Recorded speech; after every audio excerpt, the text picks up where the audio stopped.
Hello students, welcome to our YouTube channel only commerce. Student, हमारा chapter चल रहा था कॉस्ट ऑफ कैपिटल, उसका ये पार्ट नंबर 2 है।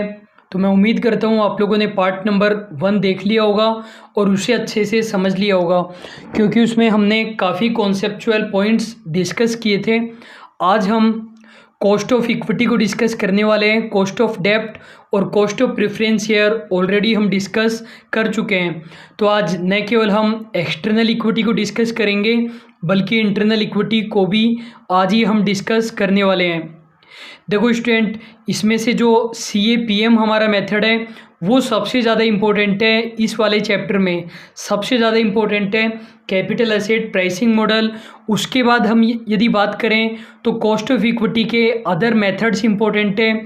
उसके बाद बात करें तो WACC इम्पोर्टेंट है, और जो बच गया वो उसके बाद में इम्पोर्टेंट है। इंटरनल इक्विटी का मीनिंग आपको पता है, रिटेन्ड अर्निंग, और एक्सटर्नल इक्विटी का मतलब है हमने शेयर को इशू करके पैसा कलेक्ट किया है। तो एक्सटर्नल इक्विटी के ही कैलकुलेट करने के हमारे पास ये सभी मेथड है। हमारे पास मेथड है earning price method, dividend price method, dividend growth method, CAPM method और रियलाइज्ड यील्ड मेथड। इसमें से जो रियलाइज्ड यील्ड मेथड है वो ज़्यादा इम्पोर्टेंट नहीं है और आपको BCom और MCom की बुक्स में भी देखने को नहीं मिलेगा। तो इसको बस हम शॉर्ट में ऊपर से देखेंगे, ज़्यादा डिटेल में हम नहीं जाएंगे। लेकिन ये जो 4 हमारे मेथड हैं ये काफ़ी ज़्यादा इम्पोर्टेंट है, और मैंने आपको बताया कि CAPM तो बहुत ज़्यादा इम्पोर्टेंट है। यदि हम बात करें तो जो अर्निंग प्राइस मेथड है, देखो सबसे बेस्ट माना जाता है CAPM को, इससे कम बेस्ट माना जाता है डिविडेंड ग्रोथ मॉडल को, इससे कम बेस्ट माना जाता है डिविडेंड प्राइस मेथड को, और सबसे कम बेस्ट माना जाता है अर्निंग प्राइस मेथड को। तो ये सीक्वेंस भी आपको ध्यान रखना है कि सबसे बेस्ट मेथड कौन सा है और सबसे कम बेस्ट कौन सा है। इसका भी एक बार क्वेश्चन पूछ लिया गया है। तो CAPM सबसे बेस्ट है, डिविडेंड ग्रोथ इससे कम बेस्ट है, डिविडेंड प्राइस इससे कम, और अर्निंग प्राइस सबसे कम बेस्ट है। अब स्टूडेंट, ये सभी जो मेथड है इनमें देखो अजम्पशन क्या है, ये मैंने आपको बताया हुआ है कि जो भी हम कॉस्ट कैलकुलेट कर रहे हैं इस चैप्टर में उसका एक ही मतलब है कि शेयर होल्डर क्या एक्सपेक्ट करता है या इन्वेस्टर क्या एक्सपेक्ट करता है। तो अर्निंग प्राइस मेथड इस अजम्पशन पर बेस्ड है कि जो हमारा शेयर होल्डर है वो ये चाहता है कि उसके पैसों पर कंपनी कुछ ना कुछ तो अर्न करे। डिविडेंड प्राइस मेथड में शेयर होल्डर ये एक्सपेक्ट करता है कि उसे कुछ ना कुछ डिविडेंड मिले। डिविडेंड ग्रोथ मॉडल में शेयर होल्डर ये एक्सपेक्ट करता है कि उसे डिविडेंड मिले, लेकिन कुछ ग्रोथ रेट से मिले, बढ़ी हुई रेट से मिले। और जो CAPM मेथड है वो हमारी रिस्क को कंसीडर करता है। तो हम 1 बाय 1 डिस्कस करते हैं। सबसे पहले हम अर्निंग प्राइस मेथड को डिस्कस कर रहे हैं। इसे ही कहा जाता है, इसे ही हम कहते हैं अर्निंग यील्ड मेथड। तो आपको नाम से ही लग रहा है, तो स्टूडेंट आपको नाम से ही लग रहा है हमारा अर्निंग प्राइस मेथड या earning yield method. Earning price method से आपको क्या लग रहा है, फॉर्मूला क्या हो जाएगा कि ऊपर तो क्या आएगा, हमारी अर्निंग आएगी, और नीचे क्या आएगा, हमारी प्राइस आएगी। अब कैलकुलेट हम किसके लिए कर रहे हैं, इक्विटी शेयर होल्डर के लिए कैलकुलेट कर रहे हैं। तो ऊपर क्या आ जाएगा, हमारी EPS आ जाएगी, अर्निंग पर शेयर आ जाएगा, और प्राइस का मतलब मार्केट प्राइस पर शेयर आ जाएगा, और इंटू 100 हम कर देंगे। EPS यदि हमको क्वेश्चन दे देता है तो अच्छी बात है, वरना EPS भी हमें कैलकुलेट करनी पड़ सकती है। तो यदि EBIT हमारे पास होगी तो EBIT में से सबसे पहले हम क्या लेस करेंगे, इंटरेस्ट लेस करेंगे। उसके बाद में प्रेफरेंस डिविडेंड हम लेस कर देंगे। उसके बाद में ये जो हमारा पैसा बचा ये केवल किसके लिए है, ये इक्विटी शेयर होल्डर के लिए है। यदि इसमें हम नंबर ऑफ इक्विटी शेयर्स से डिवाइड कर देते हैं तो हमारी EPS आ जाएगी। जैसे हम एक एग्जांपल देखते हैं, इससे आपको बिल्कुल इजीली समझ में आ जाएगा। Only commerce limited provides you the following details. 1 lakh equity share of face value of 10 each, MPS is 50। तो ये जो 1 लाख है ये टोटल रुपीज़ है या इक्विटी शेयर की क्वांटिटी है, ये इक्विटी शेयर की क्वांटिटी है। फेस वैल्यू हमें 10 दे रखी है, मार्केट प्राइस 50 दे रखी है, और हमें प्रेफरेंस शेयर भी दे रखे हैं। ये 8% क्या है, ये है डिविडेंड की रेट ने की इंटरेस्ट की रेट, 1,00,000 प्रेफरेंस शेयर है, 10 रुपये का एक है, और 10% 1,00,000 डिबेंचर्स है, 10 रुपये का एक, 10% इंटरेस्ट की रेट है। टैक्स रेट हमें 30% दे रखी है, और EBIT हमें खुद क्वेश्चन ने दे दी है 5,00,000। हमें कॉस्ट ऑफ इक्विटी निकालना है। तो देखो कॉस्ट ऑफ इक्विटी का फॉर्मूला है हमारे पास, जो मैं लिख रहा हूँ उस पर आपको फोकस करना है, जो लिखा हुआ है उसको नहीं देखना है। EPS अपॉन MPS इंटू 100, ये हमारा आसान सा फॉर्मूला है। लेकिन अब क्वेश्चन में हमारे पास MPS तो है, ये जो 50 दे रखी है, लेकिन EPS नहीं है। तो EPS कैसे आएगी? देखो EBIT हमें कितनी दे रखी है, 5 लाख रुपीज़ दे रखी है। इसमें से सबसे पहले आप क्या लेस करोगे, इंटरेस्ट लेस करोगे, और इंटरेस्ट किस पर होता है, डिबेंचर पर होता है। 1 लाख डिबेंचर है, 10 रुपये का एक है, तो टोटल डिबेंचर्स कितने रुपए के हो गए, 10 लाख। फेस वैल्यू से हमें मतलब है, और इंटरेस्ट रेट कितनी है, 10%। तो इंटरेस्ट हमारा कितना आ जाएगा, 1 लाख हमारा इंटरेस्ट आ जाएगा। अब इसमें से आप क्या लेस करोगे, अब हमें टैक्स लेस करना पड़ेगा। तो टैक्स की रेट हमें कितनी दे रखी है, 30%। तो 4 लाख का 30% कितना आएगा, 1,20,000 हमारा टैक्स आ जाएगा। इसके बाद में स्टूडेंट हम क्या लेस करेंगे, प्रेफरेंस डिविडेंड लेस करेंगे। तो देखो preference dividend 1 lakh preference share है, 10 रुपये का एक, तो 10 लाख फेस वैल्यू हो गई, और 8% हमें दे रखा है डिविडेंड की रेट, तो 80,000 हो जाएगा प्रेफरेंस डिविडेंड हमारा। और उसके बाद इस पूरी वैल्यू को हम डिवाइड कर देंगे नंबर ऑफ इक्विटी शेयर से, और इक्विटी शेयर कितने दे रखे हैं, 1 लाख। तो जो ऊपर वाली चीज़ें उसे हम सोल्व करते हैं, ये था हमारा 4 लाख। 4 लाख में से हम घटा देते हैं 1,20,000, तो 1,20,000 माइनस करने पर आए हमारे 2,80,000, और इसमें से 80,000 और माइनस कर देते हैं प्रेफरेंस डिविडेंड के, तो ये आ गया हमारा 2 लाख। 2 लाख को डिवाइड कर देते हैं 1 लाख से, तो EPS हमारी स्टूडेंट आ जाएगी 0.5। ये आपको कैलकुलेट करके देखना है। तो यहाँ पर हम फॉर्मूले में फिट कर देते हैं। देखो एक सेकंड रुकिए। देखो 2 लाख डिवाइडेड बाय 1 लाख करेंगे, इस पूरे को हम सोल्व करेंगे तो ये आएगा 2 लाख, और डिवाइडेड बाय 1 लाख करेंगे तो 2 रुपये आएगा हमारा। तो 2 डिवाइडेड बाय MPS हमारी 50 है, इंटू 100 करेंगे तो 4% हमारा करेक्ट आंसर आ जाएगा। तो बिल्कुल आसान सा फॉर्मूला था, और आसान सा हमारा तरीका है। नेक्स्ट हमारा मेथड है, टोटल 5 मेथड्स हमें पढ़ने हैं। तो ये हमारा सेकंड मेथड है, डिविडेंड प्राइस अप्रोच या डिविडेंड यील्ड मेथड। पिछले वाले फॉर्मूले में हम क्या कर रहे थे, EPS divided by MPS into 100 कर रहे थे, और यहाँ पर क्या करेंगे, DPS कर देंगे, डिविडेंड पर शेयर। तो बिल्कुल ही आसान है। जैसे हम क्वेश्चन देखते हैं, only commerce limited have 1 lakh equity share of face value of ₹10 each, were issued at A premium of ₹3 each, called up and paid up ₹8, MPS is ₹50 each. For the financial year 2019-20 company issued की जगह distributed हो जाएगा, company distributed dividend of 10%। तो हमें उस वाले method से निकालना है, डिविडेंड प्राइस मेथड से। फॉर्मूला हमारा क्या होता है, DPS अपॉन MPS इंटू 100 हमारा मेथड होता है। तो देखो MPS तो हमें क्वेश्चन ने दे दिया है, ₹50 है, लेकिन DPS हमें निकालना पड़ेगा। कैसे निकालेंगे, शेयर की फेस वैल्यू हमें पता होनी चाहिए। तो देखो 1 लाख हमारी इक्विटी शेयर है, और 10 रुपये है, तो 10 लाख हो गया। लेकिन 10 लाख पर हम कैलकुलेट नहीं कर सकते, क्योंकि called up and paid up fully नहीं है। Called up and paid up fully कितना है, केवल 8 रुपये। तो कहने का मतलब केवल 8 लाख रुपए पर ही हमें डिविडेंड मिलेगा। और इसके अंदर भी एक खास बात है, कंपनी ने शेयर प्रीमियम पर इशू किए थे, 3 रुपये प्रीमियम पर। यदि ये 3 रुपये इस 8 रुपये में इंक्लूडेड है, तो हम 8 भी नहीं ले सकते, 5 ही हमें लेना पड़ेगा, तो 5 रुपये पर डिविडेंड मिलेगा। लेकिन हम एक अजम्पशन लेकर चल रहे हैं कि इन 8 रुपये में प्रीमियम इंक्लूडेड नहीं है, ऐसा मैंने माना है।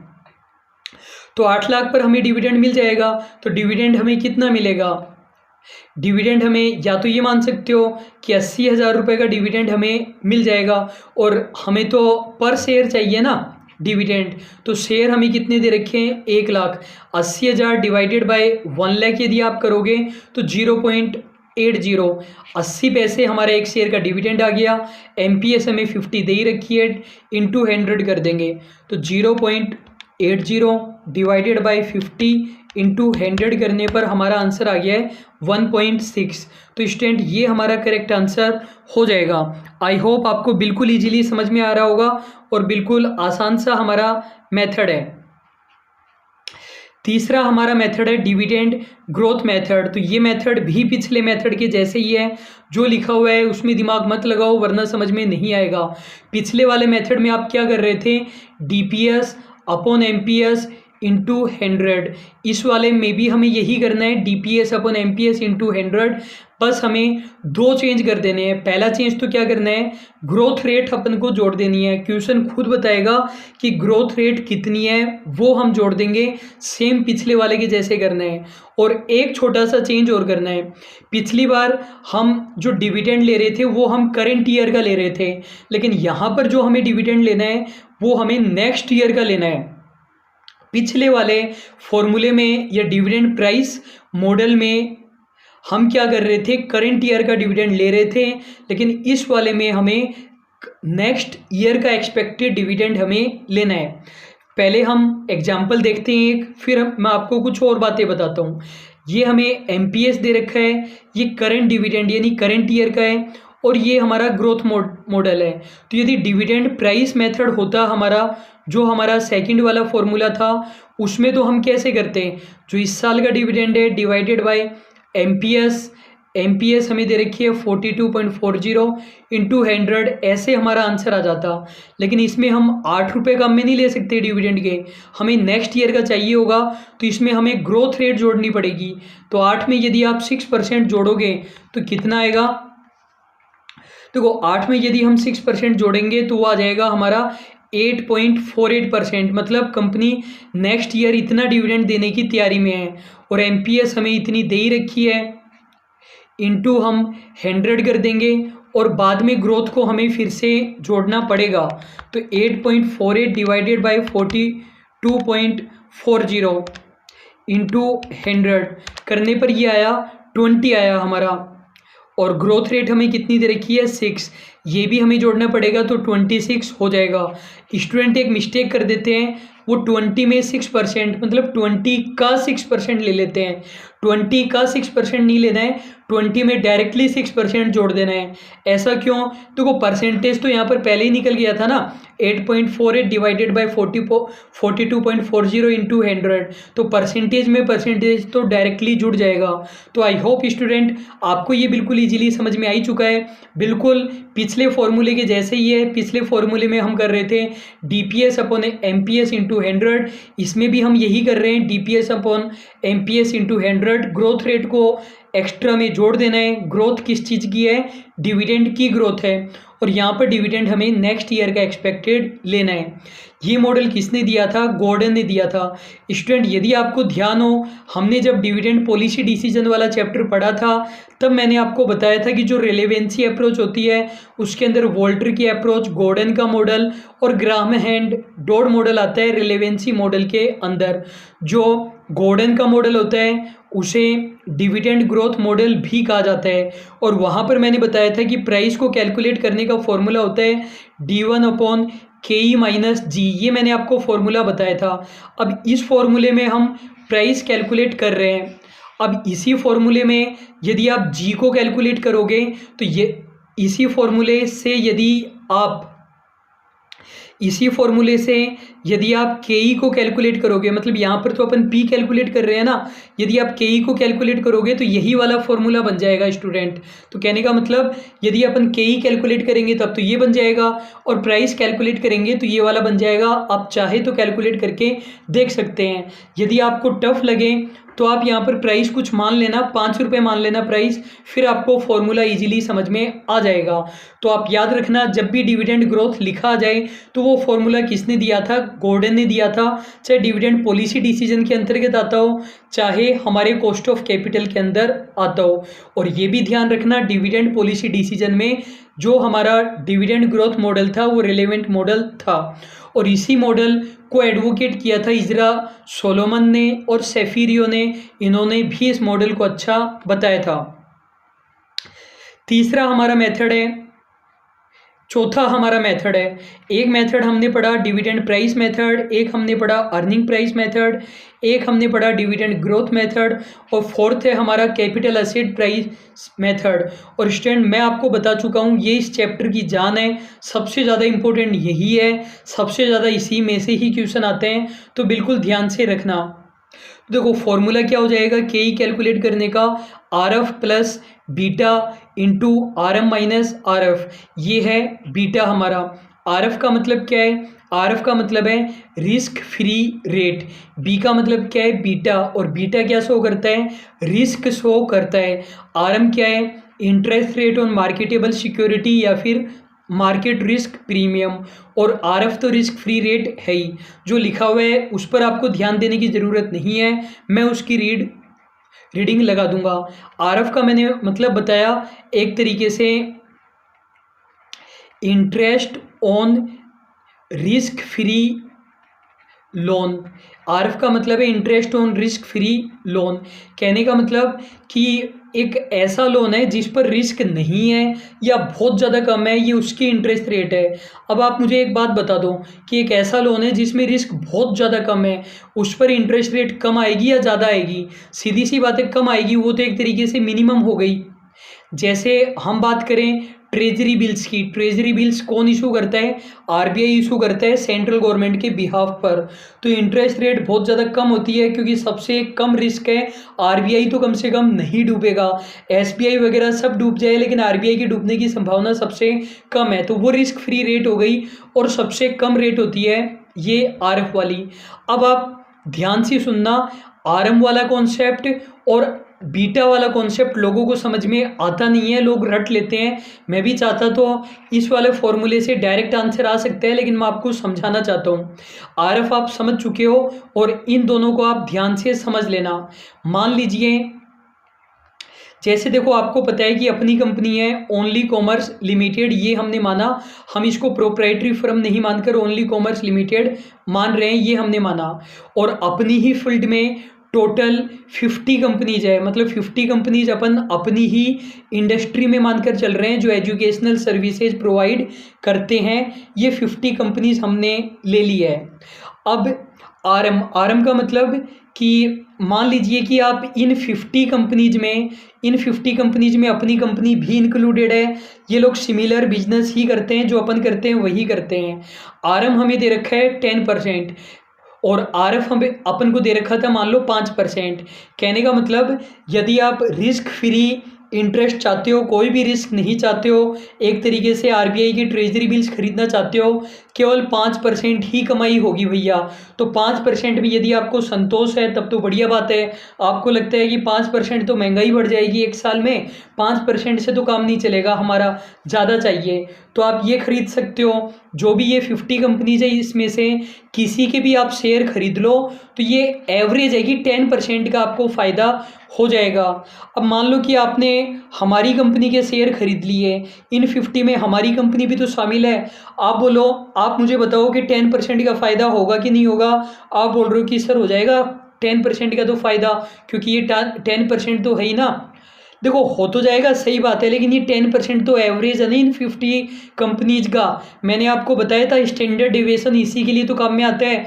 हो सकता है कि हमारी कंपनी पर 50% का फ़ायदा हो जाए, या हो सकता है 2% ही फ़ायदा हो, वो 10% तो एक तरीके से एवरेज है, वो तो एक तरीके से निफ्टी है, एक स्पेसिफिक कंपनी का सेंचर का इंडेक्स थोड़ी बताता है। तो अपनी कंपनी का बीटा मान लीजिए 1.5 है, ये मैं बीटा बता रहा हूँ, तो यहाँ पर बीटा 1.5 होने का मतलब क्या है, यदि बाकी कंपनियों को 10 रुपये का फ़ायदा होगा ना तो अपनी कंपनी को 15 रुपये का फ़ायदा होगा, और यदि बाकी कंपनियों को 10 रुपये का नुकसान होगा ना तो अपन को 15 रुपये का नुकसान होगा। रिस्क का मतलब ज़्यादा फ़ायदा ज़्यादा नुकसान। तो आप लोग समझ चुके होंगे आरएम और बीटा क्या कर रहे हैं। आरएम तो एक तरीके से जो भी मार्केटेबल सिक्योरिटीज़ है, जो काम अपनी कंपनी करती है वही काम करने वाली अदर कंपनीज, उनकी रेट बताता है आरएम तो, और बीटा केवल और केवल अपनी कंपनी की रिस्क बताता है, ये मार्केट की रिस्क नहीं बता रहा है, केवल अपनी कंपनी की रिस्क बता रहे हैं कि हमारी कंपनी का बीटा 1.5 है, तो 1.5 गुना ज़्यादा रिस्क है, फ़ायदा भी 1.5 गुना और नुकसान भी 1.5 गुना। यदि बीटा 1 होता तो एग्जैक्ट 10% का ही फ़ायदा होगा, जो मार्केट के साथ होगा वही अपने साथ होगा। 0.5 है तो जो मार्केट के साथ होता है उसका आधा ही फ़र्क अपन पर पड़ता है, ये इसका मतलब होता है। तो आई होप आपको समझ में आ गया होगा। पहले हम एक क्वेश्चन देखते हैं, फिर मैं आपको कुछ और भी डिटेल्स बताता हूँ। देखो एग्जाम्पल में क्या बोला, रिस्क फ्री रेट दे रखी है हमें 10, बीटा दे रखा है 1.75, रिटर्न ऑन मार्केटेबल सिक्योरिटीज़ दे रखा है 15% और केई हमें निकालना है। तो आप बोलोगे सर ये तो टफ है, तो इसका तो फॉर्मूला याद कर ले। बिल्कुल नहीं याद करना है, मैं आपको समझा रहा हूँ, बिल्कुल समझिए। देखो आपके पास है, मान लो 1,00,000 रुपए है लगाने के लिए, आपको कहीं ना कहीं लगाना है। तो मैं ये बोल रहा हूँ, अगर बिल्कुल भी रिस्क नहीं लेनी ना तो 10% आप कमा सकते हो, बिल्कुल रिस्क फ्री है, 10% कमा सकते हो। लेकिन 10% से संतोष नहीं है, आप बोलते हो कि 10% में कुछ प्लस करो सर, 10% में मज़ा नहीं आ रहा, कुछ ऐड करो। तो चलो ऐड करते हैं। तो मैं बोलता हूँ चलो वो 15% कमा लो, मतलब कि 5% ऐड कर देते हैं। आपका 10% आपका रिस्क फ्री है और 15% मार्केट की रिस्क है, तो आप 15% कमा लो। 5 ऐड कर दिया मैंने आपके लिए। आप बोलते हो कि सर 5 में भी मज़ा नहीं आएगा, और चलो 5 में मज़ा आ भी जाएगा तो, और हम आपकी कंपनी के शेयर खरीद भी लें तो रिस्क है, कोई ज़रूरी थोड़ी है कि 5 का फ़ायदा हो जाएगा। तो देखो हमारी कंपनी का बीटा है 1.75, कहने का मतलब 5 का फ़ायदा तो मार्केट के हिसाब से है ना, और अपना बीटा कितना है 1.75, तो 5 को 1.75 से मैंने मल्टीप्लाई कर दिया। तो कहने का मतलब 10 + 8.75 हमारी कंपनी के शेयर खरीदोगे तो ये आप रिस्क लेकर चल रहे हो। तो टोटल कितना फ़ायदा आपको होने की संभावना है, 18.75 का फ़ायदा आपको होने की संभावना है। आई होप आपको ये फॉर्मूला समझ में आ चुका है।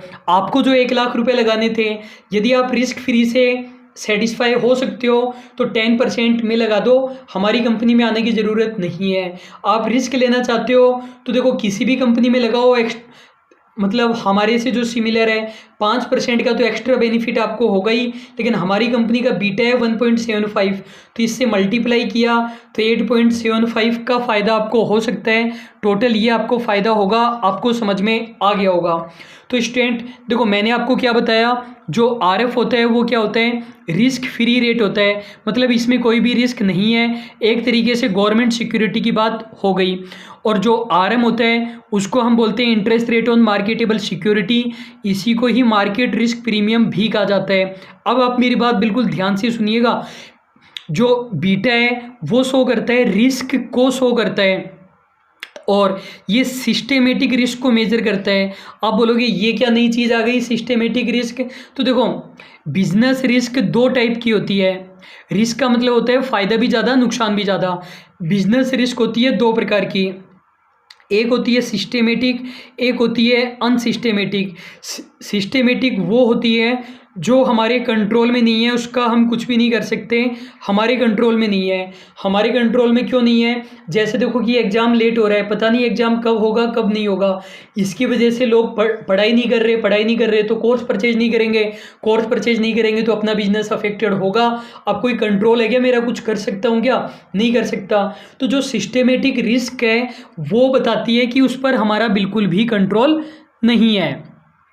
सिस्टेमेटिक रिस्क ये बताती है कि उस पर हमारा बिल्कुल भी कंट्रोल नहीं है, और जो अनसिस्टेमेटिक है उस पर हमारा थोड़ा बहुत कंट्रोल है, जो भी मतलब अनप्रोडक्टिव एक्सपेंसेज वगैरह हो रहे थे उन्हें हम कम कर सकते हैं। जो सिस्टेमेटिक रिस्क है उसे ही मार्केट रिस्क कहा जाता है। क्यों कहा जाता है, ये मार्केट के कारण हो रहा है, हमारे कारण तो हो नहीं रहा है। और अनडाइवर्सिफाइबल भी रिस्क कहा जाता है। क्यों, यदि अपना बिजनेस डाइवर्सिफाइड होता, मतलब केवल एजुकेशन इंडस्ट्री में नहीं होकर अपन अदर इंडस्ट्रीज में भी होते हैं, तो उतना ज़्यादा अपन पर कोरोना का इफेक्ट नहीं पड़ता। तो ये अपनी रिस्क हो रही है अनडाइवर्सिफाइड बिजनेस के कारण, इसलिए इसको अनडाइवर्सिफाइड भी कहते हैं। जबकि जो अनसिस्टेमेटिक होती है उसे स्पेसिफिक रिस्क कहते हैं। स्पेसिफिक क्यों कहते हैं, क्योंकि मार्केट की रिस्क नहीं है, ये तो केवल अपनी कंपनी की ही रिस्क है। और डाइवर्सिफाइड रिस्क भी इसे कहा जाता है। बिजनेस डाइवर्सिफाइड है तो भी ये रिस्क रहती है। तो आई होप आपको ये समझ में आ चुका है कि जो बीटा होता है हमारा, आई होप आपको ये समझ में आ चुका है कि जो बीटा होता है हमारा सिस्टेमेटिक रिस्क को मेजर करता है। सिस्टेमेटिक रिस्क को ही मार्केट रिस्क कहा जाता है, अनडाइवर्सिफाइबल रिस्क कहा जाता है। कहने का मतलब ऐसे रिस्क जो कंपनी के कंट्रोल में नहीं होती है, हम कुछ भी नहीं कर सकते हैं। स्टूडेंट काफ़ी ज़्यादा इंपॉर्टेंट है CAPM, और कुछ इंपॉर्टेंट बातें, अधिकतर इंपॉर्टेंट बातें मैं आपको बता चुका हूँ। अब ये जो CAPM है इसकी हम कुछ अजम्पशन देख रहे हैं, तो ज़्यादा डिटेल में तो हम इसके नहीं जाएंगे। एक बार आपको ऊपर ऊपर से इनको देख लेना है, बाकी अभी तक हमने जो पढ़ा उससे क्वेश्चन हो जाएंगे। CAPM ये मानकर चलता है कि जो मार्केट है वो आइडियल है, मतलब परफेक्ट कंपटीशन की स्थिति है। परफेक्ट कंपटीशन में ट्रांजैक्शन कॉस्ट नहीं होता है, टैक्सेस एग्जिस्ट नहीं करते हैं, इन्फ्लेशन भी नहीं होता है, और शॉर्ट सेलिंग पर रेस्ट्रिक्शन नहीं होता। कोई भी अपना इन्वेस्टमेंट बेच सकता है। जो इन्वेस्टर है वो एवर्स होते हैं रिस्क के लिए। एवर्स होने का मतलब बहुत ज़्यादा रिस्क नहीं लेना चाहते हैं। वो ये नहीं चाहते कि जो हाईएस्ट रिस्क की सिक्योरिटी है उसमें हम इन्वेस्ट कर दें, तभी तो वो इतना दिमाग लगा रहे हैं ना इन्वेस्टर। बिल्कुल हाईली रिस्क की सिक्योरिटी में करना होता तो डायरेक्टली कर देता वो। तीसरी बात ये है कि जो मार्केट है वो बिल्कुल एफिशिएंट है और इन्फॉर्मेशन हमें अवेलेबल है। वैसे ये तीसरा वाला पॉइंट पहले पॉइंट में ही कवर हो चुका है। चौथा पॉइंट ये बोलता है कि जो इन्वेस्टर है, इन्वेस्टर की बात हो रही है नहीं कि हमारी कंपनी की, जो इन्वेस्टर है वो रिस्क फ्री रेट पर कितना भी पैसा ले सकता है और कितना भी पैसा दे सकता है। मतलब इन्वेस्टर के लिए तो एक ही इंटरेस्ट रेट है जिस पर वो पैसा ले सकता है और दे सकता है। रिस्क मेजर करने के लिए हमारे पास केवल बीटा है, इसके अलावा और कुछ भी नहीं है। जो असेट है वो लिक्विड फॉर्म में है। लिक्विड फॉर्म का मतलब कभी भी उनको बेचा जा सकता है, जो कि हम पहले ही पढ़ चुके हैं। तो बिल्कुल लिक्विड फॉर्मेट में है। शेयर वगैरह लिस्टेड है स्टॉक एक्सचेंज में, कितनी बार भी बेचो कितनी बार भी खरीदो। जो इन्वेस्टर के पास टोटल एसेट है वो फिक्स है, और मार्केट बिल्कुल इक्विलिब्रियम में है। जब इक्विलिब्रियम में होता है तो demand is equal to supply होता है, जहाँ पर प्राइस को इंडस्ट्री तय करती है, इंडिविजुअल फर्म तय नहीं करती है। तो यहाँ पर जो इन्वेस्टर है वो प्राइस टेकर है, प्राइस मेकर नहीं है। वो प्राइस पर कंट्रोल नहीं कर सकता है। अब स्टूडेंट एक और कॉन्सेप्ट बता देता हूँ मैं आपको। बीटा का मैंने आपको कॉन्सेप्ट बता दिया, बीटा मेजर करता है रिस्क। अब मैं आपको कॉन्सेप्ट बताता हूँ एल्फा का। एल्फा देखो क्या होता है, जैसे देखो मैंने आपको बताया कि 10% हमारी रिस्क फ्री रेट है, और हमारी कंपनी से मिलती जुलती कंपनियों के शेयर खरीदोगे तो वो है 15%, और बीटा मैंने आपको बताया 1.5, यानी ये हमारी रिस्क है। अब देखो मान लीजिए कि एल्फा हमें दे रखा है, मान लीजिए कि एल्फा हमें दे रखा है 2% दे रखा है एल्फा। तो इसका मतलब क्या होता है ये समझिए। देखो 15% अपनी कंपनी के लिए है या अपनी कंपनी के जैसे जो कंपनियां हैं उनके लिए है। सभी कंपनियों के लिए है जो अपनी जैसी कंपनी है, मतलब 15% एवरेज है। यदि अपन को अपनी कंपनी की रिटर्न निकालनी है तो क्या करेंगे, वो जो मैंने अभी आपको तरीका बताया था KE निकालने का वो हम निकाल देंगे।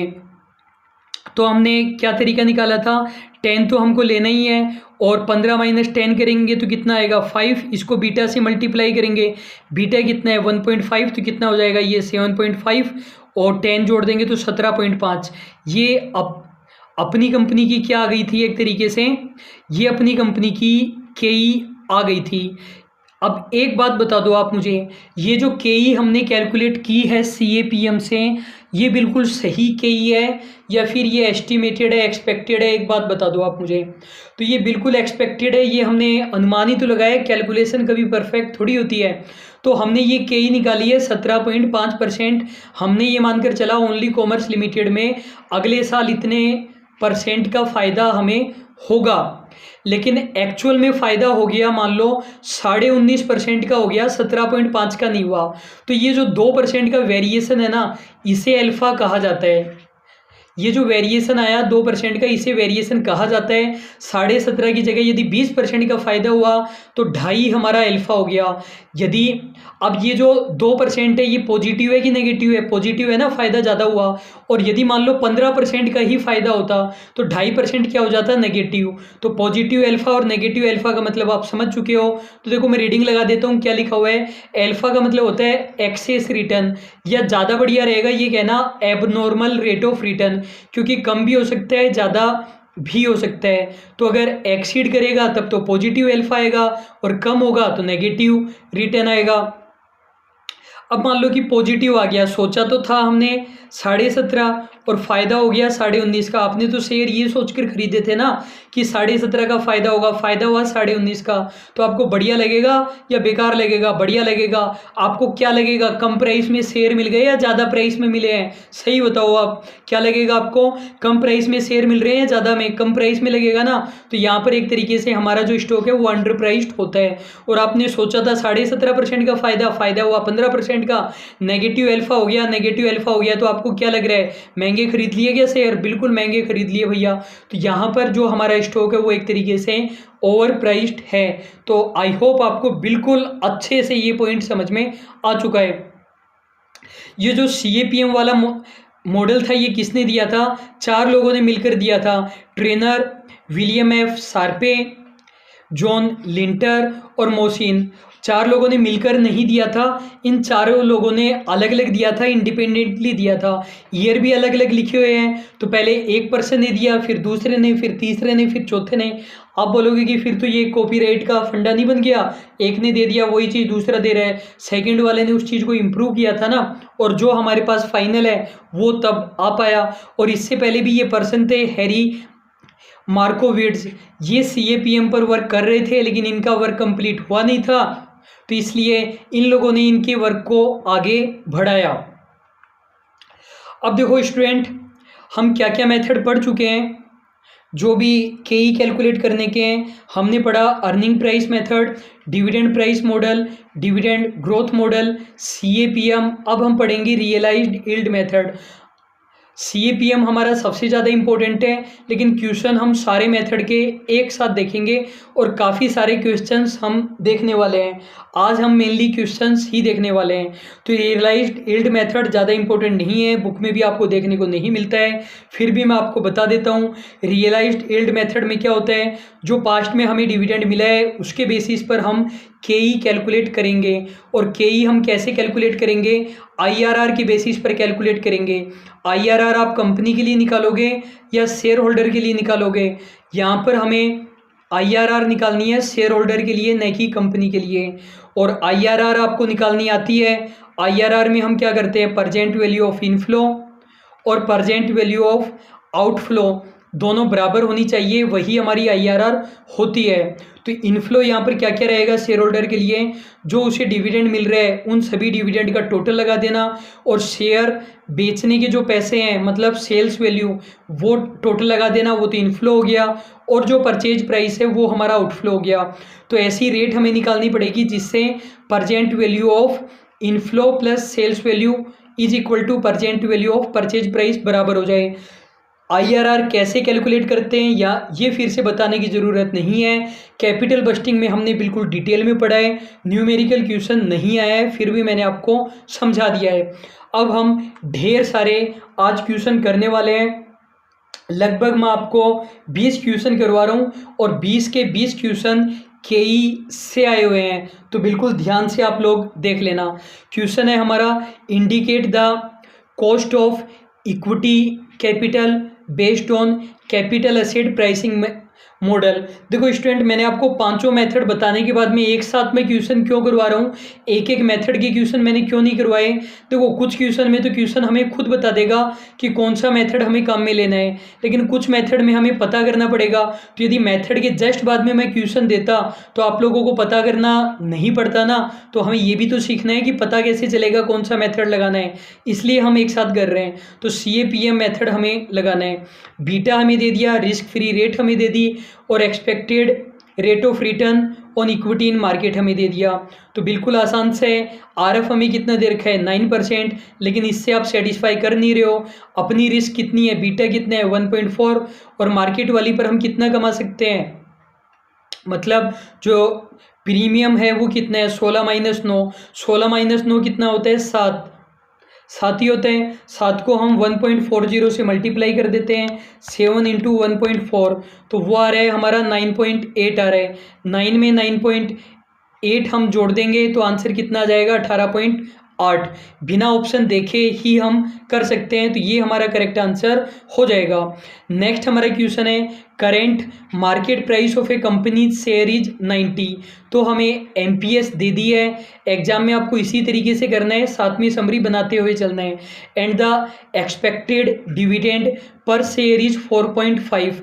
अब हमें ये एक्सपेक्टेड डिविडेंड दिया गया है, कितना दिया गया है 4.5, एक शेयर का ही दिया गया है। If the dividend is expected to grow at a constant rate of 8%, और हमें ग्रोथ रेट भी दे दी गई है 8%, और हमें निकालनी है रिक्वायर्ड रेट ऑफ रिटर्न। चाहे रिक्वायर्ड रेट ऑफ रिटर्न कहे चाहे केई कहे, बात तो एक ही है। और इन इन्फॉर्मेशन से आपको पता चली गया है कौन सा मेथड आप लगाओगे, डिविडेंड ग्रोथ मॉडल या गॉर्डन वाला मॉडल हमें लगाना है। फॉर्मूला हमारा क्या होता है, डीपीएस अपॉन एमपीएस इंटू 100 और प्लस ग्रोथ। लेकिन खास बात यह है कि हमें डीपीएस करंट ईयर का काम में नहीं लेकर नेक्स्ट ईयर का काम में लेना है। तो नेक्स्ट ईयर का कैलकुलेट करना पड़ेगा क्या, नहीं कैलकुलेट करना पड़ेगा। क्यों नहीं कैलकुलेट करना पड़ेगा, ये जो 4.5 दिया गया है ना, क्वेश्चन ने बोल दिया है कि ये अगली साल का ही है। तो कहने का मतलब 4.5 डिवाइडेड बाय एमपीएस हमें कितनी दे रखी है 90 इंटू 100 प्लस ग्रोथ रेट कितनी दे रखी है 8%। 4.5 अपॉन 90 इंटू 100 कितना होता है 20। 4.5 अपॉन 90 देखो कितना होता है, ये होता है हमारा 5% होता है। एक सेकेंड रुकिए, तो देखो ये हमने किया यहाँ पर 4.5 डिवाइडेड बाय 90 इंटू 100, तो ये आया हमारा 5 और 8% और जोड़ देंगे 13। ये मैंने आपको बता दिया है, 8 हम डायरेक्टली जोड़ देंगे क्योंकि 5 ऑलरेडी परसेंटेज में ही है।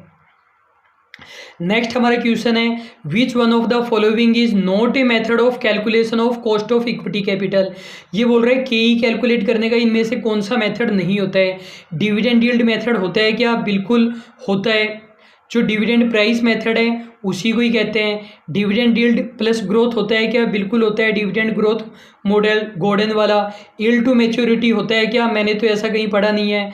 अर्निंग यील्ड मेथड होता है क्या, अर्निंग यील्ड मेथड भी होता है, जो हमने पढ़ा था अर्निंग प्राइस मॉडल उसी को ही कहते हैं। तो सी हमारा करेक्ट आंसर हो जाएगा। नेक्स्ट हमारा क्वेश्चन है, देखो आरएफ हमें दे दिया है 6%, बीटा वैल्यू 1.5 और मार्केट रेट ऑफ रिटर्न 10%, के ही हमें निकालना है। तो आरएफ हमें 6 दे ही दिया है, प्लस हम जोड़ देंगे बीटा हमें 1.5 दिया गया है, मार्केट वाला कितना दिया गया था 10, आरएफ हमारा 6 है ही, दोनों को माइनस करेंगे तो 4 को 1.5 से मल्टीप्लाई करेंगे तो 6 आएगा, 6 में 6 जोड़ देंगे तो 12, तो 12 हमारा करेक्ट आंसर आ जाएगा। नेक्स्ट हमारा क्वेश्चन है CAPM establishes the relation between. Question जानना चाहता है कि ये जो CAPM है ये किस में रिलेशन एस्टेब्लिश करता है। तो देखो रिस्क एंड EPS में करता है क्या, EPS तो कहीं काम में ही नहीं आया था। Risk and value of firm में करता है क्या, वैल्यू कहीं काम में ही नहीं आई थी। Risk and required rate of return बिल्कुल सही है, जो बीटा है वो रिस्क बताता है और जो के है वो है वो कॉस्ट ऑफ कैपिटल बताती है। तो सी हमारा करेक्ट आंसर हो जाएगा। नेक्स्ट हमारा क्वेश्चन है cost of equity can be measured as. ये बोल रहा है कॉस्ट ऑफ इक्विटी कैसे मेजर करेंगे। ये 4 पॉइंट हमें दे रखे हैं, पहला और दूसरा तो वैसे ही काट दो। आप बोलोगे सर ऐसे कैसे काट दिया, देखो टैक्स काम में ले रहा है, तो इक्विटी शेयर में टैक्स का बेनिफिट मिलता है या नहीं मिलता, तो बिल्कुल नहीं आएगा। फिर ये बोल रहे हैं rate of dividend into face value minus issue price into N, इससे कुछ भी नहीं आएगा कैलकुलेट करोगे तो। D1 प्लस जी ये बिल्कुल सही है, जो हमारे डिविडेंड की रेट है उसके अंदर यदि हम ग्रोथ जोड़ दें तो अप्रोक्सीमेटली हमारी कॉस्ट ऑफ इक्विटी आ जाएगी, बस इसने डिवाइडेड बाय एमपीएस नहीं किया है। तो डी हमारा करेक्ट आंसर हो जाएगा। नेक्स्ट हमारा क्वेश्चन है इन investment decision beta is associated with. Beta का क्या मतलब होता है, रिस्क होता है। नेक्स्ट हमारा क्वेश्चन है beta of risk free investment. यदि रिस्क फ्री इन्वेस्टमेंट है, बिल्कुल भी रिस्क नहीं है, तो बीटा कितना आएगा, सोचो आप, 0 आएगा, क्योंकि रिस्क तो है ही नहीं ना, और बीटा रिस्क की तो बताता है। नेक्स्ट हमारा क्वेश्चन है for computation of cost of equity arrange the following measures in the ascending order of accuracy. ये बोल रहे हैं KE कैलकुलेट करने के जितने भी हमारे मेथड्स होते हैं उन्हें आप सीक्वेंस में लगाओ, और सीक्वेंस असेंडिंग लगाना है कि डिसेंडिंग, असेंडिंग लगाना है। और सीक्वेंस किस चीज़ का, एक्यूरेसी का। बेकार मेथड पहले, बढ़िया मॉडल बाद में। तो सबसे पहले हम अर्निंग प्राइस रेशियो को ले लेते हैं, उसके बाद में हम लेंगे डिविडेंड वाला, तो सेकंड वाला, फिर डिविडेंड ग्रोथ वाला ले लेंगे, फिर हम CAPM वाला ले लेंगे। CAPM को हम सबसे बढ़िया मानते हैं, तो 3241 हमारा करेक्ट आंसर हो जाएगा।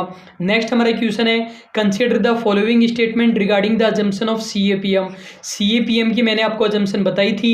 क्वेश्चन जानना चाहता है कि इनमें से कौन कौन सी CAPM की अजम्पशन होती है, ये जानना चाहता है। All investor have the same expectation about expected return and risk of security. तो ये बात बिल्कुल सही है, सभी इन्वेस्टर सेम एक्सपेक्टेशन को एज्यूम करते हैं। Lending and borrowing rate of investor are different, तो ये गलत बात है। मैंने वो आपको बताया था कि जो इन्वेस्टर होते हैं वो रिस्क फ्री रेट पर अनलिमिटेड अमाउंट बोरो कर सकते हैं, लैंड कर सकते हैं, उनके लिए RF सेम रहती है। तीसरे में बोल रहे हैं इन्वेस्टर एक्सपेक्ट हाईएस्ट रिटर्न, तो ये भी गलत है। यदि हाईएस्ट रिटर्न ही चाहिए उनको तो हाईएस्ट रिस्क की सिक्योरिटी की तरफ चले जाते हैं, फिर दिमाग लगाने की क्या ज़रूरत है। चौथा पॉइंट है share price reflect all available information, बिल्कुल सही बात है, परफेक्ट कंपटीशन था। Individual investor are not able to affect the price of security, ये भी सही बात है। जो इन्वेस्टर है वो प्राइस टेकर है, न कि प्राइस मेकर। परफेक्ट कंपटीशन में यही होता है, जो फर्म होती है वो प्राइस टेकर होती है, न कि प्राइस मेकर। तो 1 2 5 हमारा करेक्ट आंसर हो जाएगा। नेक्स्ट हमारा क्वेश्चन है share price state the price of the share, मतलब क्वेश्चन हमसे क्या कैलकुलेट करवाना चाहता है। क्वेश्चन हमसे कैलकुलेट कराएगा प्राइस, जबकि प्राइस कैलकुलेट करने का चैप्टर है क्या हमारा, नहीं है। हमारा चैप्टर तो कॉस्ट कैलकुलेट करने का है। फिर भी इस चैप्टर में मैंने क्यों ले लिया ये क्वेश्चन अभी पता चलेगा। क्वेश्चन बोल रहा है प्राइस कैलकुलेट करो, कौन से साल के लिए करना है, कोई भी साल मान लो, उसको इन्होंने T नाम दे दिया है उस साल को। If the rate of growth is 10%, मतलब हमें ग्रोथ रेट दे दी गई है 10%। EPS और DPS दे दिया गया है। EPS हमें कितना दिया गया है 3, और DPS हमें कितना दिया गया है, DPS हमें दिया गया 2। ये करंट ईयर का है, नेक्स्ट ईयर का है, ये बोल रहे हैं T+1, मतलब नेक्स्ट ईयर का है। EPS 1 और DPS 1 हम इसको लिख देते हैं। और आगे ये बोल रहे हैं कि investor required rate of return, मतलब KE तो क्वेश्चन ने खुद ने ही दे दिया है 20, और क्वेश्चन कैलकुलेट क्या कराएगा, प्राइस हमसे कैलकुलेट करवाएगा। तो देखो ग्रोथ यदि हमें दे दी है तो मॉडल हमारा कौन सा लगेगा, डिविडेंड ग्रोथ मॉडल लगेगा। और आपको पता है कि डिविडेंड ग्रोथ मॉडल किसने दिया था, गॉर्डन ने दिया था, जो कि हमने डिविडेंड वाले चैप्टर में भी पढ़ा था और जो कि हमने इस वाले चैप्टर में भी पढ़ा है। COC वाले में हमने क्या कैलकुलेट करना सीखा है, KE। और KE हम कैसे कैलकुलेट कर रहे हैं, D1 upon MPS into 100 plus G से कैलकुलेट कर रहे हैं। और डिविडेंड वाले चैप्टर में जब हम प्राइस कैलकुलेट कर रहे थे तो प्राइस हम कैसे कैलकुलेट कर रहे थे, वहाँ पर हम कर रहे थे हम कैलकुलेट कर रहे थे D1 upon KE minus G से कर रहे थे। और मैंने आपको बताया हुआ है कि ये दोनों फॉर्मूले सेम है, D1 upon KE minus G या फिर D1 upon MPS into 100 plus G, ये दोनों फॉर्मूले सेम है, बस अलग अलग वैल्यू कैलकुलेट कर रहे हैं। तो यहाँ पर प्राइस कैलकुलेट करनी है, किसी भी आप फॉर्मूले से कैलकुलेट कर सकते हो। तो ये मैं दोनों फॉर्मूले से आपको कैलकुलेट करना बता देता हूँ, जिससे आपको एक फॉर्मूला याद रहे तो आप इजीली कर पाओ, क्योंकि ये जो कॉस्ट निकालने वाला फॉर्मूला था ये शायद आपको आसान लगे। पहले हम प्राइस वाले से निकालते हैं। फॉर्मूला क्या है हमारा, D1 upon KE minus G, इससे हमारी प्राइस आ जाएगी। D1 हमें कितना दे रखा है, 2 रुपीज़ दे रखा है। KE हमें कितना दे रखा है, KE हमें दे रखा है 20%, मतलब 0.20 हो गया, माइनस G हमें कितना दे रखा है 10%, मतलब 0.10 हो गया। तो 2 डिवाइडेड बाय 0.10 करोगे तो 20 हमारा आंसर आएगा। अब मैं आपको उस वाले फॉर्मूले से निकाल कर बताता हूँ। KE का हमारा फॉर्मूला क्या होता है, DPS अपॉन MPS इंटू 100। ये लॉन्ग कट पड़ेगा हमारा, लेकिन अगर एग्जाम में याद नहीं हो तो काम में ले सकते हो। तो देखो इसको हम करते हैं, KE हमें कितना दे रखा है 20% दे रखा है, तो 20 इज इक्वल टू MPS हमें कितना, DPS हमें कितना दे रखा है 2 दे रखा है, MPS हमें कितना दे रखा है, MPS तो हमें कैलकुलेट करना पड़ेगा, x मान लेते हैं, इंटू 100 करना है तो इसको मैं 200 कर देता हूँ, और प्लस हमें जी हमें कितना दे रखा है, जी हमें दे रखा है 10 दे रखा है। तो पहले हम इस वाले को सॉल्व कर लेते हैं। इस वाले को यदि आप सॉल्व करोगे तो नीचे तो हमारा x आ जाएगा, फिर ऊपर हमारा कितना आएगा 200 आएगा, और ये हो जाएगा 10x, और इक्वल टू हमारा 20 चल ही रहा है। इसको आप क्रॉस मल्टीप्लाई कर देंगे तो कितना आ जाएगा हमारा 20x is equal to 200 plus 10x हो जाएगा। 10x को इधर लेकर चले जाओ तो हमारा हो जाएगा, यहाँ पर लिखना पड़ेगा 10x इज इक्वल टू 200 हो जाएगा। x बराबर कितना हो जाएगा 200 divided by 10 is equal to 20x हमने प्राइस मानी थी, 20 हमारा करेक्ट आंसर आ जाएगा। तो स्टूडेंट आई होप आपको समझ में आ गया होगा। हमें टाइम जरूर लगा लेकिन कॉन्सेप्ट को हमने बिल्कुल पक्का कर लिया है। नेक्स्ट हमारा क्वेश्चन है according to CAPM model, according to CAPM model cost of equity is represented by, ये बोल रहे हैं कॉस्ट ऑफ इक्विटी को हम इनमें से किससे रिप्रेजेंट करेंगे। ये चार चीज़ें हमें दे रखी है तो आपको बताना है क्या आंसर आएगा। RM प्लस ये मतलब आंसर देखो हमारे क्या आ जाएगा, ये वाला आंसर हमें आ जाएगा RF plus RM minus RF into BJ का मतलब इसने यहाँ पर बीटा बता रखा है, तो बी हमारा करेक्ट आंसर हो जाएगा। नेक्स्ट हमारा क्वेश्चन है रिस्क फ्री रेट हमें 5% दे रखी है, RM 10%, cost of equity 10%, calculate हमें क्या करना है बीटा करना है इस बार, ये खास बात है। तो देखो फॉर्मूला हमारा क्या होता था, KE का हमारा फॉर्मूला होता था RF plus beta into RM minus RF, ये आपको पता ही है। KE हमें कितना दे रखा है 13% हमें दे रखा है, RF हमें कितना दे रखा है 5, बीटा हमें कितना दे रखा है ये कैलकुलेट करना है, x हम मान लेते हैं। RF हमें कितना दे रखा है, RM चाहिएगा पहले, RM हमें दे रखा था 10 और RF कितना दे रखा है 5। तो देखो आंसर कितना हो जाएगा 13 is equal to 5 plus 5x हो जाएगा। 5 को इधर लेकर चले जाओ तो 5x इज इक्वल टू 8 हो जाएगा, x is equal to 8 divided by 5, और इसको हम कैलकुलेटर पर कर देते हैं 8/5, तो आंसर आ जाएगा हमारा 1.6 हमारा करेक्ट आंसर आ जाएगा। स्टूडेंट नेक्स्ट हमारा क्वेश्चन है according to CAPM overpriced securities have, तो मैंने आपको बताया था ओवर प्राइस्ड का मतलब आपको ये फील हो रहा है कि शेयर तो महंगे खरीद लिए इतने के, तो वो शेयर ही नहीं है। तो ओवर प्राइस्ड आप कब फील करते थे, जब पॉजिटिव अल्फा आता था तब, या नेगेटिव अल्फा आता था तब। नेगेटिव अल्फा आने पर कि KE तो हमने CAPM से कैलकुलेट की थी 17.5 और एक्चुअल में रिटर्न हमें मिली 15%, तो नेगेटिव अल्फा था, तब हमें लगा कि हमने महंगी खरीद लिए हैं शेयर, ओवर प्राइस्ड थी सिक्योरिटीज। नेक्स्ट हमारा क्वेश्चन है current market price of A company share is 90, ये हमें दे रखा है, और फिर हमें दे रखा है expected dividend per share, next year का डिविडेंड 4.5 और एक्सपेक्टेड ग्रोथ रेट 8। ये क्वेश्चन हम पहले ही कर चुके हैं, ये बाय मिस्टेक हमारा रिपीट हो चुका है, फिर भी कर लेते हैं। नेक्स्ट ईयर का डिविडेंड दे रखा है 4.5, तो फिर से कैलकुलेट करने की ज़रूरत नहीं है, इंटू 90 इंटू 100 करेंगे तो ये हमारा 5 आएगा, और 8 हमारी ग्रोथ रेट है तो 13 हमारा करेक्ट आंसर आ जाएगा। नेक्स्ट हमारा क्वेश्चन है कॉस्ट ऑफ एक्सटर्नल इक्विटी, मतलब जो शेयर हमने इशू किए हैं can be most appropriately computed as, external equity कैसे आप कैलकुलेट कर सकते हो, अर्निंग प्राइस रेशियो से कर सकते हो क्या, बिल्कुल कर सकते हो। डिविडेंड प्राइसिंग रेशियो से कर सकते हो क्या, बिल्कुल। डिविडेंड प्राइस प्लस ग्रोथ से, बिल्कुल। CAPM से, बिल्कुल सही। अब लेकिन सेलेक्ट तो हमें एक ही करना है, तो सबसे बढ़िया मेथड कौन सा होता है, CAPM, तो D हमारा करेक्ट आंसर हो जाएगा। नेक्स्ट हमारा क्वेश्चन है CAPM for risk measurement has been given by, ये CAPM का मॉडल किसने दिया, तो फैक्चुअल क्वेश्चन है। ऐसे क्वेश्चन में आपका रटने वाला तरीका काम में आएगा, तो आप देख सकते हो रटने वाले तरीके से कितने क्वेश्चन हमारे हो सकते हैं। नेक्स्ट हमारा क्वेश्चन है बीटा से हम क्या मेजर करते हैं, तो मैंने आपको बताया था सिस्टेमेटिक रिस्क को मेजर करते हैं, इसी को ही मार्केट रिस्क कहा जाता है, अनडाइवर्सिफाइबल रिस्क भी कहा जाता है। ये ऐसी रिस्क है जो कंपनी के कंट्रोल में नहीं है, कोरोना की वजह से प्रॉफिट कम हो रहे हैं तो कंपनी क्या कर सकती है, नेक्स्ट हमारा क्वेश्चन है, कंपनी की अर्निंग दे रखी है। अर्निंग का मतलब ये हमारा प्रॉफिट है, लेकिन ये नहीं पता हमें ये ईबीआईटी है या profit after interest before tax है या आफ्टर टैक्स है या प्रॉफिट आफ्टर प्रेफरेंस डिविडेंड है, क्या है ये अभी तक हमें नहीं पता है।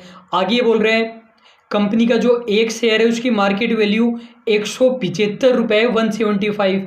कंपनी के पास एट प्रेजेंट 5000 शेयर है और जो कंपनी की जो अर्निंग है ना वो स्टेबल ही रहनी है और पे आउट रेशियो कितना है 100 है। स्टेबल इसने बोल दिया तो कहने का मतलब ग्रोथ मॉडल तो हमें लगाने की ज़रूरत है नहीं क्योंकि स्टेबल है। अब ग्रोथ और जो पे आउट रेशियो है वो हमें 100 दे रखा है। पे आउट रेशियो का फॉर्मूला क्या होता है, डीपीएस अपॉन ईपीएस इंटू 100, मतलब जितना पैसा कंपनी अर्न करती है पर शेयर उतना ही डिविडेंड दे देती है। तो कहने का मतलब इस वाले क्वेश्चन में चाहे आप अर्निंग प्राइस मेथड लगाओ चाहे डिविडेंड प्राइस मेथड लगाओ, दोनों से आंसर सेम आएगा क्योंकि डीपीएस और ईपीएस सेम ही है ना। तो चाहे डीपीएस अपॉन एमपीएस इंटू 100 करो चाहे ईपीएस अपॉन एमपीएस इंटू 100 करो, आंसर सेम ही आएगा हमारा। तो एमपीएस तो हमें दे रखी है, कितनी दे रखी है एमपीएस हमें 175, 100 हमारे पास है ही, लेकिन डीपीएस तो हमें पता ही नहीं है, डीपीएस हमें निकालना पड़ेगा। डीपीएस हम कैसे निकालें, प्रॉफिट हमें दे रखा है 50,000। आप बोलोगे कि सर आपने बोला कि पता नहीं है 50,000 कौन सा है। अब देखो क्वेश्चन ने कुछ इन्फॉर्मेशन तो दे नहीं रखी है तो इसको हम मानेंगे profit after tax and after preference dividend हम मान लेंगे। तो ये इक्विटी शेयर होल्डर के लिए अवेलेबल अर्निंग है और शेयर कितने हैं 5000 है इक्विटी शेयर। एक शेयर पर कितने का फ़ायदा हो रहा है 10 रुपये का, 10 का ही हो रहा है ना, बिल्कुल 10 का। तो 10 अपॉन 175 इंटू 100 ये हमारा फॉर्मूला हो जाएगा। तो आंसर आ रहा है हमारा 5.71। तो स्टूडेंट देखो हमें क्या क्या पढ़ना था, कॉस्ट ऑफ डेप्ट को पढ़ना था, कॉस्ट ऑफ प्रेफरेंस शेयर को पढ़ना था, एक्सटर्नल इक्विटी और इंटरनल इक्विटी। तो इन तीनों चीज़ों को हम पढ़ चुके हैं। कॉस्ट ऑफ रिटेन्ड अर्निंग को भी हम आज ही पढ़ेंगे, छोटा सा कॉन्सेप्ट है, ज़्यादा बड़ा कॉन्सेप्ट नहीं है, तो हम पढ़ लेते हैं। और तीसरे पार्ट में हम WACC को पढ़ेंगे। तो उससे पहले मैं एक बार पानी पी लेता हूँ, तब तक आप लोग सोचिए कि इनमें से किसी में आपको प्रॉब्लम है क्या।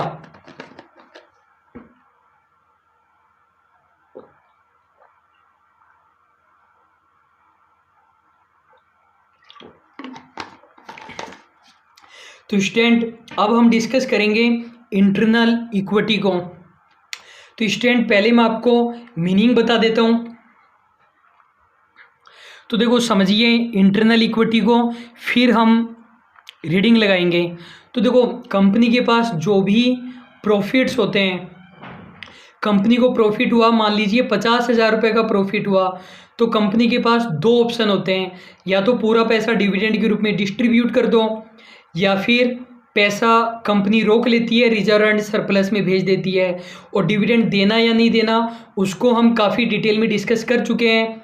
डिविडेंड वाले में वहाँ पर हमने ये भी पढ़ा था, यदि ROI ज़्यादा होता है कॉस्ट से या कॉस्ट ऑफ इक्विटी से, तब तो कंपनी को डिविडेंड पे आउट रेशियो 0 रखना चाहिए क्योंकि कंपनी ज़्यादा पैसा कमाएगी। और यदि ये उल्टा है तो 100% होना चाहिए, और यदि बराबर है तो डिविडेंड दो या मत दो कोई फ़र्क नहीं पड़ता शेयर की प्राइस पर। तो कहने का मतलब, मेरा बस समझाने का मतलब ये है कि कंपनी कई बार क्या करती है कि पूरा प्रॉफिट डिविडेंड के रूप में डिस्ट्रीब्यूट नहीं करती, कुछ पैसा रिजर्व एंड सरप्लस में पड़ा होता है, आप लोगों ने बैलेंस शीट में देखा भी है। तो ये जो प्रॉफिट कंपनी ने रोक लिया है उसे हम रिटेन्ड अर्निंग कहते हैं। नाम से ही लग रहा है, रिटेन्ड का मतलब रोक लेना और अर्निंग का मतलब प्रॉफिट। तो जो प्रॉफिट कंपनी ने रोक लिया उसे हम रिटेन्ड अर्निंग कहते हैं। तो ये वाला पैसा इंटरनल है या एक्सटर्नल है? इंटरनल है क्योंकि ये कंपनी ने एक तरीके से शेयर इशू करके तो कमाया नहीं है ना, शेयर इशू करके तो इकट्ठा किया नहीं है, ये तो कंपनी ने कमाया था। तो एक तरीके से ये हमारी इंटरनल इक्विटी है। यहाँ तक आपको समझ में आ चुका है। चौथी बात है, इंटरनल इक्विटी है तो इसकी कोई भी फ्लोटेशन कॉस्ट नहीं होती है। फ्लोटेशन कॉस्ट क्यों नहीं होगी? फ्लोटेशन कॉस्ट का मतलब क्या होता है? पैसा एक्वायर करने का खर्चा। देखो फ्लोट करने का यदि डिक्शनरी में मीनिंग देखोगे तो फ्लोट का मतलब एक तो होता है बहना या फिर नाव का बहना, एक फ्लोट का मतलब होता है रिलीज करना। तो कहने का मतलब शेयर रिलीज करना, डिबेंचर रिलीज करना, उसका जो खर्चा होता है वो फ्लोटेशन कॉस्ट होती है। और जो रिटेन्ड अर्निंग है उसको तो हमने रिलीज किया ही नहीं है, तो उसमें कोई फ्लोटेशन कॉस्ट नहीं आएगी। अंडरराइटिंग कमीशन, ब्रोकरेज या प्रोस्पेक्टस का खर्चा या फिर कोई एडवर्टीजमेंट का खर्चा, वो सब नहीं आएगा। अगली बात समझिए, तो वो काफ़ी इम्पोर्टेंट बात मैं आपको बता रहा हूँ, बिल्कुल ध्यान से आप समझिए। मान लीजिए कि कंपनी है हमारी रिलायंस लिमिटेड, हमारी कंपनी है और रिलायंस लिमिटेड को फ़ायदा हुआ है 50,000 रुपये का फ़ायदा हुआ है, लेकिन हमें थोड़ी खाली जगह की ज़रूरत है, तो हम इस क्वेश्चन को यहाँ पर कर लेते हैं जो मैं आपको समझाना चाह रहा हूँ। मान लीजिए कि हमारी कंपनी है रिलायंस लिमिटेड, कंपनी को फ़ायदा हुआ है 50,000 रुपये का फ़ायदा हुआ है। कंपनी के पास कुछ शेयर होल्डर्स हैं, ये 3 शेयर होल्डर हम मानकर चल रहे हैं, क्योंकि 50,000 तो मैं बना नहीं पाऊंगा यहाँ पर, तो ये 3 हमारे शेयर होल्डर है। अब ये जो 50,000 इक्विटी शेयर होल्डर की हम बात कर रहे हैं, ये 50,000 का प्रॉफिट कौन सा है? Profit after tax and after preference dividend, मतलब ये 50,000 रुपये इक्विटी शेयर होल्डर के लिए अवेलेबल है। तो ये जो इक्विटी शेयर होल्डर है ये क्या कहेंगे कि ये जो हमारा 50,000 रुपये का पैसा है ये आप हमें दे दो फटाफट। लेकिन अंबानी क्या कह रहे हैं कि भैया आपको नहीं दूंगा ये 50,000 रुपये। ये शेयर होल्डर बोल रहे हैं क्यों नहीं दोगे, ये हमारा ही तो पैसा है, हम ही है मालिक तो कंपनी के, आप हमें दे दो हमारा पैसा। तो अंबानी जी बोलते हैं एक बात बताओ तुम लोग क्या करोगे इस 50,000 रुपये का? तो ये बोल रहे हैं कि 50,000 रुपये को हम बैंक में रख देंगे, बैंक में रख देंगे तो हमारे पास बहुत सारा पैसा आएगा, एफडी कमाएंगे। वो हाउसफुल देखिए ना आपने, तो वो सपना देखते हैं और पैसा ही पैसा नज़र आता है। तो अंबानी ने इनसे पूछा कि क्या करोगे 50,000 दे देंगे तो ये बोल रहे हैं कि पैसों को हम बैंक में जमा कराएंगे, एफडी कराएंगे, उससे पैसा आएगा। अंबानी ने बोला कि बेवकूफ़ो ये बताओ बैंक में तुम लोग जमा करा दोगे, बैंक बर्बाद हो रहे हैं, क्या कमा लोगे ये बताओ तुम। तो इन्होंने बोला कि 5% एफडी कमा लेंगे हम, 5% इंटरेस्ट मिलेगा एफडी का। अंबानी ने बोला कि मेरे पास रहने दो पैसा, मैं तुम्हें ना 20% कमा कर दूंगा, 20 नहीं 30 40 50% कमा कर दूंगा, क्योंकि आपको तो पता ही है हम काम कैसे करते हैं, किस तरीके, यदि आपके पास हमारी सिम है तो कहने का मतलब मैं आपको बस इतना समझाने की कोशिश कर रहा हूँ। देखो जहाँ पर हम समझ रहे थे वहाँ पर फिर से आते हैं। मैंने आपको क्या क्या बताया कि देखो जो प्रॉफिट होता है उसके लिए कंपनी के पास 2 ऑप्शन होते हैं, या तो डिविडेंड दे दें या खुद के पास पैसा रोक लें जिससे हम उस पैसे को कहीं इन्वेस्ट कर सकें। और रिटेन्ड अर्निंग क्या है? जो पैसा कंपनी ने रोक लिया था जिसको कंपनी अपने बिजनेस में लगाना चाहती है। इंटरनल इक्विटी क्यों कहते हैं? क्योंकि ये इशू करके नहीं इकट्ठा किया है, ये तो इंटरनल इक्विटी है जो हमने कमाया था उसी में से रोक लिया। फ्लोटेशन कॉस्ट होती नहीं है क्योंकि ये हमने इशू तो किया नहीं है। और मैंने आपको क्या बताया कि देखो रिटेन्ड अर्निंग में अभी जो मैंने आपको डायग्राम से समझाया, अब शेयर होल्डर क्या एक्सपेक्ट करेंगे कि देखो 5% तो हम वैसे ही कमा लेते हैं, तो आप 5% या इससे ज़्यादा तो हमें कमा कर दो, और यदि 5% भी नहीं कमा सकते तो हमारा पैसा हमें वापस कर दो, हम खुद कमा लेंगे, फिर आपकी क्या ज़रूरत है। और डिविडेंड वाले में भी हमने यही पढ़ा है कि यदि आप ज़्यादा कमा सकते हो केई से तब तो अच्छी बात है, और नहीं कमा सकते तो 100% डिविडेंड डिस्ट्रीब्यूट कर दो। तो ये जो शेयर होल्डर की एक्सपेक्टेशन थी ना 5% हम कमाएंगे, सपने में नज़र आ रहा था, ये हमारी क्या है, एक तरीके से हमारी केई थी। अब आप ध्यान से सुनते जाइए जो जो मैं रीडिंग लगा रहा हूँ। यहाँ पर मैंने वही लिखा हुआ है कि कंपनी के पास ऑप्शन होता है या तो डिविडेंड को डिस्ट्रीब्यूट कर दें या रिटेन कर लें। तो जो अनडिस्ट्रीब्यूटेड अर्निंग होती है उसे हम रिटेन अर्निंग कहते हैं। रिटेन अर्निंग की क्या आती है? अपॉर्चुनिटी कॉस्ट आती है। अपॉर्चुनिटी कॉस्ट का मतलब वही तो है जो शेयर होल्डर एक्सपेक्ट कर रहे हैं कि भैया 5% तो हम खुद ही कमा लेंगे, इससे ज़्यादा कमा कर दो। अगली बात, इनकी कोई फ्लोटेशन कॉस्ट तो आएगी नहीं। और अब आप मेरी बात ध्यान से सुनना, जो केई की कॉस्ट होती है वही रिटेन्ड अर्निंग की कॉस्ट होती है। ऐसा क्यों? ये केई और केआर दोनों इक्विटी शेयर होल्डर के लिए तो कैलकुलेट हो रही है ना, तो केई में भी अब अपन इक्विटी शेयर होल्डर की एक्सपेक्टेशन देखते हैं और केआर में भी हम इक्विटी शेयर होल्डर की एक्सपेक्टेशन देखते हैं तो के ई इज इक्वल टू के आर हो जाएगा। अब एग्जाम में आपके मान लो क्वेश्चन आ जाता है, एमसीक्यू आ जाता है और आपको के आर कैलकुलेट करना है, और मैं आपको एक भी मेथड नहीं कराने वाला हूँ कि के आर कैसे कैलकुलेट करेंगे, लेकिन आपके एग्जाम में क्वेश्चन आ गया कि के आर कैलकुलेट करो, तो कैसे कैलकुलेट करोगे? वो जो मैंने आपको 5 मेथड बताए हैं, dividend price, earning price, dividend growth, CAPM और रियलाइज्ड यील्ड मेथड, उन सब से आप कैलकुलेट कर सकते हो। जो भी मेथड लगे वो लगा देना, उससे हमारा के आर आ जाएगा। कहने का मतलब के ई इज इक्वल टू के आर होता है। लेकिन एक बात मत भूल जाना, के आर के अंदर फ्लोटेशन कॉस्ट नहीं होती है। तो वो जो आप नीचे कर रहे थे ना, मतलब MPS कर रहे थे, MPS अपन कब करते हैं? जब अपन को MPS दे रखा है। यदि MPS नहीं देता है इक्विटी शेयर में तो आप नेट प्रोसीड लगाओगे, या नए इक्विटी शेयर है तब भी आप नेट प्रोसीड ही लगाओगे। तो नेट प्रोसीड आप कैसे निकालते थे? Issue price minus flotation cost करते थे ना। तो जब के आर निकाल रहे हो तो मेथड तो वो लगा देना जो आप के ई के लिए लगा रहे हो, लेकिन फ्लोटेशन कॉस्ट माइनस मत कर देना, इस बात का आप ध्यान रखना। तो जनरली बोले तो के ई इज इक्वल टू के आर, लेकिन बिल्कुल एग्जैक्ट बोले तो जो के आर होता है वो के ई से कम होता है।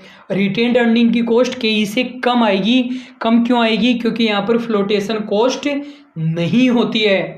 क्वेश्चन देखते हैं एक, which one is more appropriate for cost of retained earning. Retained earning के लिए ज़्यादा बढ़िया क्या रहेगा?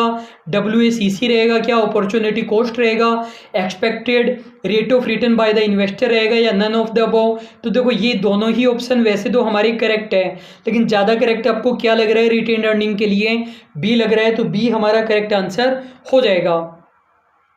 तो स्टूडेंट देखो हमने डेप्ट भी पढ़ लिया है, प्रेफरेंस शेयर की कॉस्ट भी पढ़ लिया है, और इक्विटी भी फुल पढ़ लिया है। KO हमारा बचा है, ये हम पार्ट 3 में डिस्कस करने वाले हैं।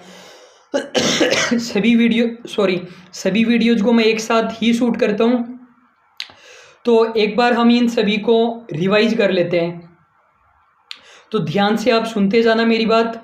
सबसे पहले आप मुझे ये बताइए कि जो COC होता है वो किस प्रकार का डिसीजन है? वो है हमारा फाइनेंसिंग डिसीजन। अगली बात आप मुझे ये बताइए, रिस्क सबसे कम किस में होती है? डिबेंचर में होती है। क्यों? सबसे कम रिस्क किस में होती है? इक्विटी में होती है। क्यों? फ़ायदा होगा तो डिविडेंड दे देंगे, वरना नहीं देंगे। रिस्क सबसे ज़्यादा रिस्क किस में होती है? डिबेंचर में होती है, क्योंकि प्रॉफिट हो या नहीं हो हमें इंटरेस्ट देना पड़ता है। कंट्रोल हमारा किस में डाइल्यूट हो जाता है? इक्विटी शेयर में, क्योंकि और ओनर जुड़ जाएंगे। डिबेंचर इशू करेंगे तो कंट्रोल हमारा डाइल्यूट नहीं होगा। कॉस्ट आप मुझे बताइए सबसे ज़्यादा किसकी आती है? इक्विटी की। इससे कम किसकी आती है? प्रेफरेंस शेयर की। इससे कम हम नहीं, इक्विटी के बाद में आएगी रिटेन्ड अर्निंग की, इससे कम आएगी प्रेफरेंस शेयर की, और इससे कम आएगी हमारी डिबेंचर्स की। एक बात मैंने आपको बताई थी, कंपनी जब बंद होती है तो सबसे पहले पैसा आउटसाइडर को मिलता है, और उसमें भी जिन्होंने कुछ गिरवी रखकर लोन दे रखा है उनको, उसके बाद अनसिक्योर्ड वालों को, फिर प्रेफरेंस शेयर होल्डर को, फिर इक्विटी वालों को। इक्विटी वालों की रिस्क ज़्यादा तो कॉस्ट भी ज़्यादा आएगी, इनकी मॉडरेट तो मॉडरेट आएगी, और जो डिबेंचर होल्डर है इनकी रिस्क सबसे कम है तो KD हमारी कम आएगी, क्योंकि सबसे पहले इनको पैसा मिल रहा है। और ये हमने किस तरीके से कैलकुलेट किए थे KD? यदि इरिडीमेबल होते हैं तो interest minus tax divided by net proceed, और यदि हमें मार्केट प्राइस दे रखी है तो मार्केट प्राइस हम ले लेते हैं। इसके अंदर इंटरेस्ट माइनस टैक्स तो हमें करना ही था, साथ में हम रियलाइजेबल वैल्यू माइनस जो हमारी नेट प्रोसीड थी डिवाइडेड बाय NV करेंगे, और नीचे RV plus NV divided by 2 कर देंगे। यही सेम तरीका हमें प्रेफरेंस शेयर में लगाना है, लेकिन प्रेफरेंस शेयर में रिडीमेबल नहीं होते, लेकिन फिर भी क्वेश्चन आ जाता है। लेकिन ध्यान रखना यहाँ पर टैक्स का बेनिफिट नहीं मिलेगा। और पूरे के पूरे चैप्टर में यदि हमें MPS दे दे तब तो अच्छी बात, MPS नहीं दे तो नेट प्रोसीड हम काम में लेते हैं। कॉस्ट ऑफ इक्विटी एक्सटर्नल वाले में ये तो बिल्कुल आसान सा था, DPS अपॉन MPS इंटू 100 हो जाएगा। ये वाला भी बिल्कुल आसान था, EPS अपॉन MPS इंटू 100 हो जाएगा। ये वाला भी आसान था, यहाँ पर भी हम DPS अपॉन MPS इंटू 100 करेंगे। लेकिन साथ में ग्रोथ भी जोड़ देते हैं। और जो एमपीएस है हमारा, जो हमारे डीपीएस है वो नेक्स्ट ईयर वाला लेते हैं। सीए पीएमबी बिल्कुल आसान था, रिस्क फ्री रेट लेना, और इसके अंदर क्या जोड़ देना है, जो आरएम माइनस आरएफ होता है उसको बीटा से मल्टीप्लाई करके जोड़ देते हैं। और रियलाइज्ड यील्ड मेथड में हम आईआरआर निकालते हैं शेयर होल्डर के लिए। शेयर होल्डर ने जो डिविडेंड लिया वो उसका इनफ्लो है, और शेयर बेचने पर जो पैसे आए वो भी इनफ्लो है, और जो शेयर खरीदा वो आउटफ्लो है। तो उस तरीके से आईआरआर निकाल लेंगे, वैसे निकालने की ज़रूरत हमें नहीं पड़ेगी। तो आई होप आपको बहुत अच्छे से ये चैप्टर समझ में आ रहा है। जो हमारा पार्ट 1 था उसमें आपको थोड़ा बहुत कन्फ्यूज़न हुआ होगा, क्योंकि बहुत सारी नई चीज़ें हमें सीखने को मिली थी। पार्ट 1 यदि आपको समझ में आ चुका था तो पार्ट 2 आपको आसान लगा होगा, और पार्ट 3 हमें और भी आसान लगेगा, और एग्ज़ाम में बैठोगे तो बिल्कुल आपको बहुत ही ज़्यादा आसान लगेगा। तो स्टूडेंट अभी के लिए बस इतना ही। यदि आपको अच्छा लग रहा है तो लाइक कीजिए, और अपने फ्रेंड्स को भी आप रिकमेंड कीजिए। अभी के लिए बस इतना ही। Thank you so much.